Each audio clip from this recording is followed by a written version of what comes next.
Պարոն նախագահ։ Եվս մեկ անգամ բարև ձեզ։ Ներածական խոսքս նվիրված կլինի օգոստոսի 8-ին Միացյալ Նահանգներում Սպիտակ տանը կայացած ստորագրությունների եւ այդ փաստաթղթերի շուրջ կարծիքին։ Ուրեմն շատ կոնկրետ փորձեմ ուղղակի մեկնաբանել, թե ինչ են կողմերը ստացել այդ ստորագրված փաստաթղթերից։ Առանց բովանդակության մեջ մտնելը, որովհետև բովանդակության մասին խոսակցություն շատ է եղել։ Նայեք, Միացյալ Նահանգները շատ կոնկրետ ստացել են Միջանցքի վերահսկողություն, ապագայում ձևավորվող Միջանցքի վերահսկողություն, ստացել են Իրանի հետ սահման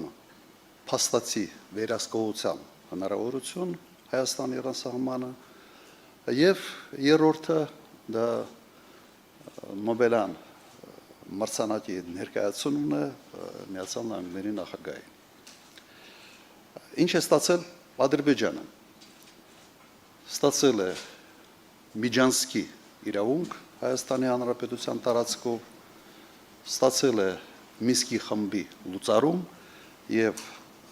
ստացել է 907-րդ բանաձևի չեղարկում։ Շատ կոնկրետ։ Հիմա ինչ է ստացել Հայաստանը։ Անկեղծ ես փորձել եմ այդ փաստաթղթերում գտնել որևէ կոնկրետություն, թե ինչ է ստացել Հայաստանը։ 0 Միայն խնդիրներ, որոնց մասին ավելի ուշ կասեմ։ Եվ վերջապես ինչ է ստացել Նիկոլ Փաշինյանը։ Դե այստեղ կա շատ կոնկրետ բան, ինչ ստացել է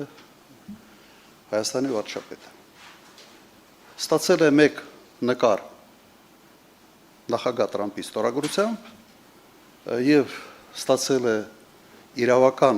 ուժ չունեցող մի թուղթ, որը հնարավորություն է տալիս եւս մեկ անգամ խաբել հայ ժողովրդին։ Հիմա 4 մնացորդում իրականում սա է։ Եվ ինչ եզրակացություն, նախնական եզրակացություն կարելի անել այս առիթով, որ Նիկոլ Փաշինյանը Միացյալ Նահանգներում Սպիտակ տանը եղել է դեկորացիայի դերում, այնտեղ եղել են սեղան, աթոռ, նկար, դրոշկար եւ Փաշինյան կար։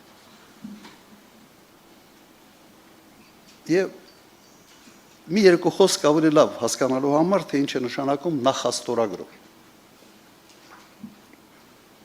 Նայեք, երբ երկու կողմ բանակցում են ինչ-որ փաստաթղթի շուրջ, թիմերը գալով համաձայնության նախաստորագրում են այդ փաստաթուղթը։ Դա տեխնիկական գործողություն է։ Նախաստորագրում են հետագայում որևէ առիթի ժամանակ, օրինակ պաշտոնական այցի ժամանակ երկրի ղեկավարները ստորագրում են նախաստորագրված փաստաթղթեր։ Տեխնիկական գործ է ըստ էության նախաստորագրումը։ Ինձ համար ընդհանրապես հասկանալի չի, թե պետության ղեկավարների ներկայությամբ ինչ է նշանակում նախաստորագրում։ Եթե ամեն ինչ պայմանավորված է, ավելի լավ առիթ ստորագրել այդ փաստաթղթերը հենց ղեկավարների կողմից չէր կարող լինել։ Սա իսկապես հարցեր է առաջացնում